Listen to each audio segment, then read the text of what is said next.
first found out I was HIV positive, all I knew is that people died from it. Like I didn't, I wasn't very educated. I wasn't very knowledgeable. But yet I knew that I was gonna do whatever it took to keep myself alive. Well, I would say that HIV has affected me in so many ways, and surprisingly, I would say that it's affected me positively more than it's affected me negatively. It lit a fire underneath me to go out and pursue my passion with vigor and to not give up, really. And that has kind of been my mantra, and it's kind of been like my battle cry for the last 6 years now. No matter how bad things may get, I know that I will not die from this. I may go out and get hit by a bus, but I'm not dying from HIV. Before I found out I had the virus, I was very depressed. I had no purpose. I had no passion for living, and so I think that I'd just be a big old mess. I think I'd probably still be strung out. And so, in some weird way, I'm really grateful that I have this thing, because it really helped me. It helped me love myself in a brand new way. I know that doesn't make sense, to the average person, but I started to love myself enough to say, well, you know what? I'm not gonna do the things I used to do that are gonna hurt me. I'm gonna take my medicine on time. I'm not gonna miss my doctor's appointments. Anything that's going to further my time on this earth, I'm gonna be all about it. Well, I would like to encourage my young brothers and sisters to start loving themselves. And that is, that's easier said than done, especially if you've had people tell you you were worthless, if you've had people say that, you're good for nothing. I was molested as a child, so I grew up with all kind of issues with that, and I was bullied, incessantly, and my family was kind of broken.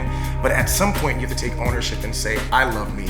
Even when no one else will, I love me. And when you begin to love yourself, then you'll begin to protect yourself. And once you decide that, if you do decide to take that step with someone, then love them enough to protect them and to protect yourself. There's nothing wrong with asking for a rubber. There's nothing wrong with producing a rubber for yourself. There's absolutely nothing wrong with that. In fact, I would be more concerned with someone if they didn't want to use one. So just decide once and for all that I love me enough that I'm not going to allow any other forces to come into my body, and two, I'm not going to infect anyone else. This HIV really does stop with me. I decided that a long time ago that I was not going to pass this on.